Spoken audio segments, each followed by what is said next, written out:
Во рамките на проектот Младите во борба против корупција, денеска во Куманово се одржа првата работилница со средношколци од предвидените 4.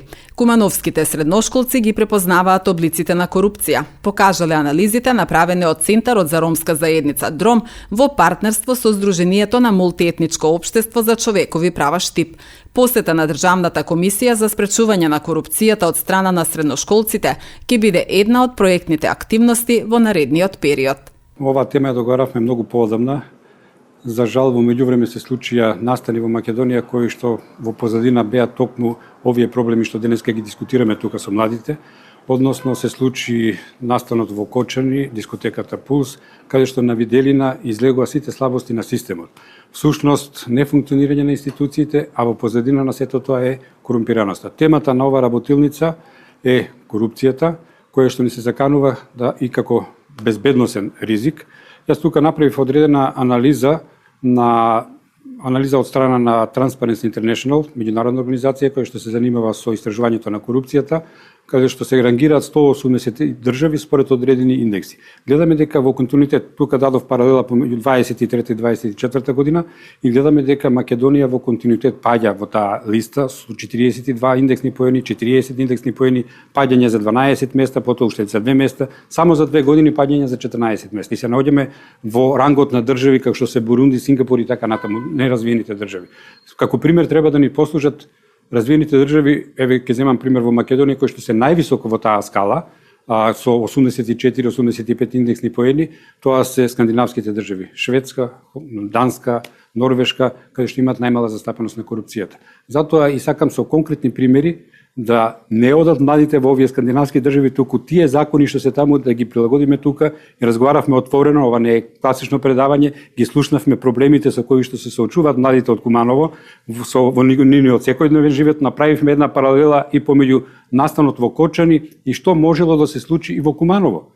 Тука да го пресликаме на нашето подрачје. Така да истиот е систем, истите се пропусти во институциите кои што за жал може да не коштат со млади животи. Имаше интересни примери кои што не се класични облици на корупција, но она е интересно што самите ученици одредени од поведенија во училиштата не ги препознава дека тоа е облик на корупција. Тука имаше интересен пример и од страна на професорите кои што изнесува конкретни примери за некои од облиците на корупција кои што не се класични со давање на мито, туку перфидни облици на корупција во средното образование. Така да е интересна интерактивност помеѓу средношколците, професорите од средното образование и еве дел анализи од страна на истражувањата од високото образование.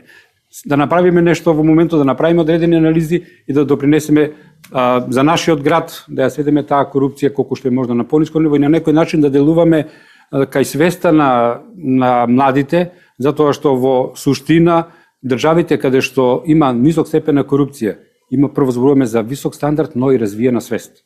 Треба да се работи на тој план пред се.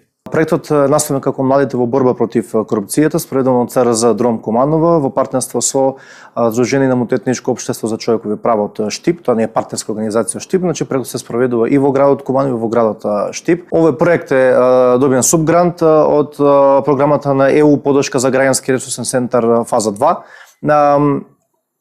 Инаку, грантот е всушност добиен од Европската унија, го работиме и во Штип и во Куманово. Во однос на самиот наслов на проектот Младите во борба против корупцијата, ние го почнавме со реализација од јануари 2025 година, ќе трае до септември 2025 година, трае 9 месеци. Моментално сме некаде на средината во реализација на проектните активности. Денес имаме прва работилница со средношколци, намерно ги земавме средношколците како активни учесници во овие обуки за корупција. Имаме вкупно 4 работилници во текот на проектот, 2 работилници во Куманово, 2 во Штип. Во Куманово имаме работилници, првата е денеска за формите за корупција и препознавање воопшто на корупцијата, повеќе теоретски, но имаме практични делови. Втората работилница ќе биде за антикорупцијски иницијативи, каде што нема многу учениците да ги замараме со теоријата, туку ќе ги оставиме и ќе ги поттикнеме со сите ресурси за нивни антикорупцијски иницијативи на локално, подајбоже на централно ниво. Ние на почетокот правевме анкети за препознавање на корупција во Сатонаце Боѓони во село Перонаков. Ние уште да го направиме во Штип, но загрижувачки се резултатите од анкетите. При самата анализа на резултатите на едно прашање дали приметувате одредени форми на корупција или било какви, да речеме, коруптивни активности во вашето училиште или средина, дури 30 од 180 ученици 38,1% одговориле со да, а 39 неколку процента одговориле со не сум сигурен.